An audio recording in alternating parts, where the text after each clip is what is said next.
Good morning, boys and girls. I'm Miss Lydia. Tomorrow is Groundhog's Day, so I have 3 groundhog books that I'd like to share with you today. Our first story is called Gregorys Shadow by Don Freeman. Early one cold morning, Gregory Groundhog bundled up before going outside. He had spent the entire winter inside his cozy burrow home. Tomorrow was Groundhog Day. The farmers would want to know if Gregory and his shadow came out of their burrow together. If they did, there would be 6 more weeks of winter.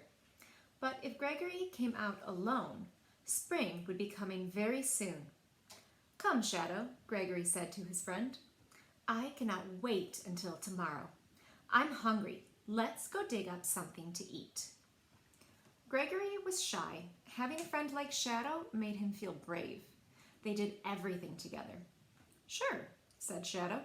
"I'm right behind you." There's his shadow. Gregory opened the door. It was a windy day, but the sun was shining. The ground was covered with snow. When the 2 friends reached the edge of Farmer Ferguson's garden, Gregory saw another shadow coming towards him. It was waving its arms. What could it be? Gregory was frightened. He ran back home. "Wait for me," Shadow called out. But it was too late. Gregory had closed the door.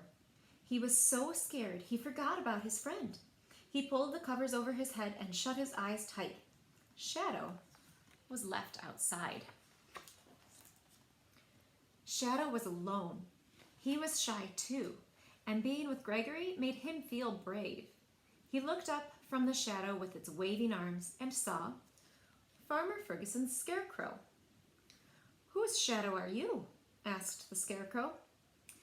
"I belong to Gregory Groundhog," replied Shadow. "But he left me here. What should I do?" "I would like to help you, but I don't know how," said the scarecrow. "I don't need a shadow. As you can see, I already have one." Shadow felt very sad. He leaned against a tree. "Are you lost?" said the tree. Shadow told her about Gregory. "I would like to help you, but I don't know how," said the tree. "I don't need a shadow. As you can see, I already have one." "I know where I belong," Shadow said, "with Gregory Groundhog," and he walked slowly through the snow.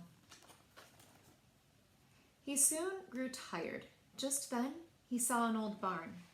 "That's a good place for me to rest," he said to himself. "I'll be able to think more clearly after I have a nap." And Shadow climbed into the dark, cozy hayloft and fell asleep. Meanwhile, Gregory Groundhog had realized Shadow was missing, and he was hunting for his friend. "Maybe he's under the bed," he thought. But all he saw was the straw mattress he had put there last fall. "Maybe Shadow is lost," he said.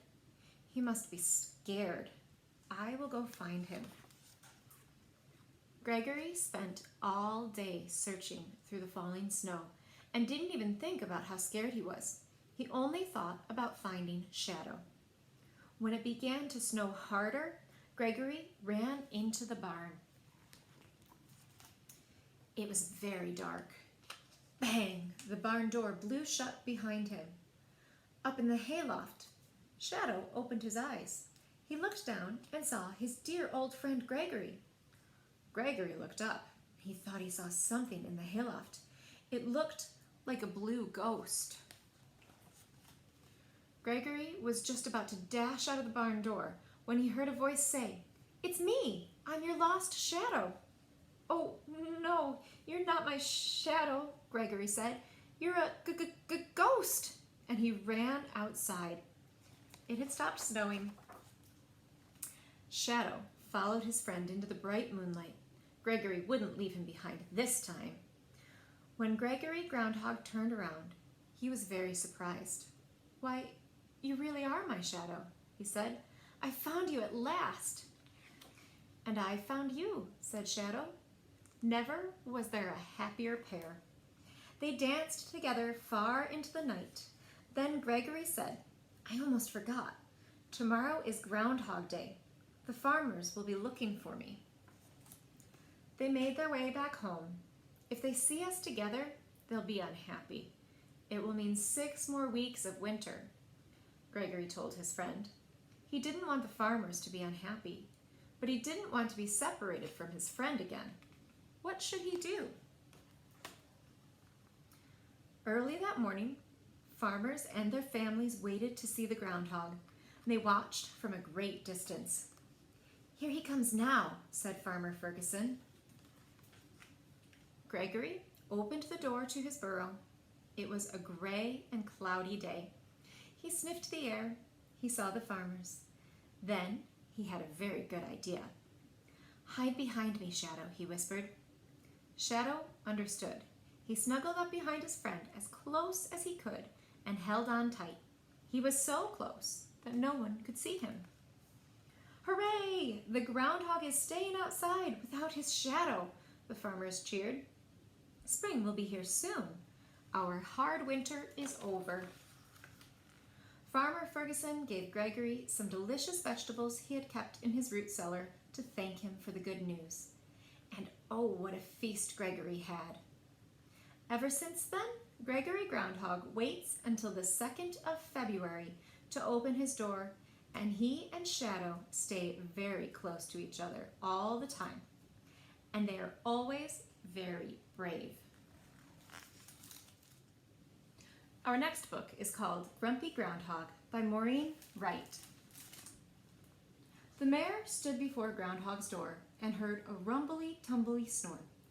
"Groundhog," he said, "you're sleeping late. This is no time to hibernate." And the people added with a shout, "It's Groundhog Day. Please come out." The mayor pleaded, "I'll ask once more. Won't you open up this door? Please come out and greet your friends. Groundhog Day is here again." "I won't come out," the groundhog said. "I'm closing my eyes and staying in bed." "I have an idea," said a boy in the crowd. He stepped to the front and spoke up loud. "Give him a paper to read in bed." "That's it," said the mayor, nodding his head. Groundhog opened his sleepy eyes. The morning Times was a nice surprise. The groundhog took a very long time reading the paper line by line. The people in the town said with a shout, "It's Groundhog Day. Please come out." The mayor dropped to his knobby knees and begged the groundhog, "Come out, please." "I won't come out," the groundhog said. "I'm staying here until I'm fed." "I know what to do," a little girl said. "Give the groundhog breakfast in bed." They served him food on a fancy tray, coffee and toast and a flower bouquet. Groundhog poured coffee from the pot. "This coffee is good. It's nice and hot." The people in town said with a shout, "It's Groundhog Day. Please come out." "I won't come out," the groundhog said. "It's nice and warm in my cozy bed." A girl yelled, "Get him slippers to wear. His bedroom floor is chilly in there." "Of course," said the mayor. "Find him a pair. His little tootsies are cold and bare." Groundhog never had slippers before. He did a jig all the way to the door. He twirled and shouted, "Look at me. I'll step outside on the count of 3. And the crowd yelled, "1, 2, 3, come out!" "Ta-da," he said, looking about. He blinked from the lights and the camera's glare. A child said, "Give him sunglasses to wear." "Hooray," said the mayor, "no shadow today. The chilly weather is going away." The groundhog said, "It's a wonderful day. I'll ask the children if they want to play." "Let's make a snowman," the children cried. Groundhog had fun being outside. They made a snowman round and fat. It looked very nice in the mayor's hat. And at the end of the day, the groundhog said, "It's time for me to go back to bed. I had a fun day with all my friends. When spring comes early, I'll see them again." Our last story for the day is called Go to Sleep, Groundhog by Judy Cox. Groundhog went to bed on Columbus Day, just like he always did. He brushed his teeth. He put on his jammies. He set his clock for February 2nd. Then he curled up in his warm, cozy bed. He closed his eyes. He tossed and turned, but he couldn't get to sleep. Finally, he got out of bed. He peered at his clock. 1/2 October. Groundhog poked his nose outside his burrow. The moon was full. "I'll just go for a little walk," he said. "Maybe that will make me sleepy." Groundhog went outside. He saw things he had never seen before. Raggedy scarecrows and grinning jack-o'-lanterns, children dressed up like pirates, cowboys, and princesses. Halloween witch flew down. "What are you doing up?" she said. "It's almost winter. You should be in bed." The witch flew Groundhog home on her broomstick. She tucked him in. She read him a ghost story. She gave him a glass of apple cider. Groundhog curled up in his warm, cozy bed. He closed his eyes. He tossed and turned, but he couldn't get to sleep. Finally, he got out of bed. He peered at his clock. 1/2 November. He poked his nose outside his burrow. The leaves were red and yellow. "I'll just go for a little walk," he said. "Maybe that will make me sleepy." Groundhog went outside. He saw things he had never seen before. Tall yellow corn shocks and round orange pumpkins, turkeys gobbling in the barnyard. "What are you doing up?" Turkey said. "It's almost winter. You should be in bed, and I should be making myself scarce." Turkey took Groundhog home. He tucked him in. He read him a story about pilgrims, and he gave him a slice of pumpkin pie. Groundhog curled up in his warm, cozy bed. He closed his eyes. He tossed and turned, but he couldn't get to sleep. Finally, he got out of bed. He peered at his clock. 1/2 December. Groundhog poked his nose outside his burrow. Stars twinkled overhead. "I'll just go for a little walk," he said. "Maybe that will make me sleepy." Groundhog went outside, and he saw things he had never seen before. Colored lights glowing on some houses, candles shining in the windows, holly wreaths hanging on doors. He heard sleigh bells chiming in the air. Who do you think that is? Santa flew down in his sleigh. "What are you doing up?" Santa said. "It's winter. You should be in bed." Santa took Groundhog home in his sleigh. He tucked him in. He read him a Christmas story.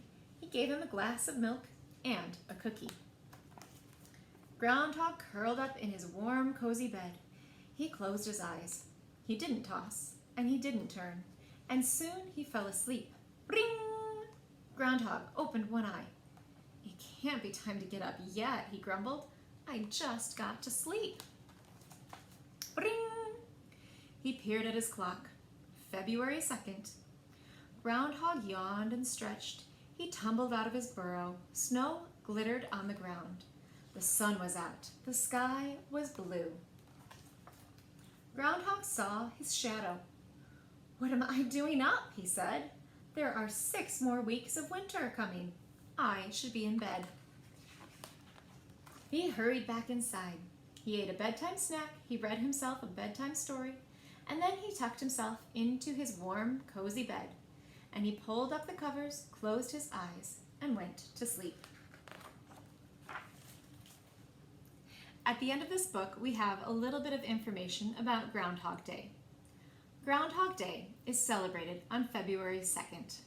According to tradition, on this day, the groundhog wakes up from winter hibernation. He leaves his underground den and peers outside. If the day is sunny, the groundhog sees his shadow and becomes frightened. He scurries back into his burrow, and we have 6 more weeks of winter. If the weather is cloudy and the groundhog does not see his shadow, he stays outside and spring begins. In the days before weather satellites and television, it was hard for farmers to know when the harsh winter was over so they could plant crops. There are many superstitions involving predicting the weather by animal behavior. In Europe, badgers, hedgehogs, and bears were used to forecast the coming of spring. When German settlers arrived in North America, they used the small, furry groundhog, also known as a woodchuck, because it wakes up from hibernation in February and is easily observed in the eastern United States and Canada. Groundhogs are rodents that belong to the marmot family. They live in underground burrows and hibernate from October to February. Their diet consists of tender green plants. They cannot really predict the weather. So even though our groundhogs can't predict the weather, we still like to see whether they see their shadow on February 2nd. So when you wake up tomorrow, check and see if it's sunny or cloudy. And then we can see if we can predict whether winter is coming to a close or if it's going to keep going for 6 more weeks.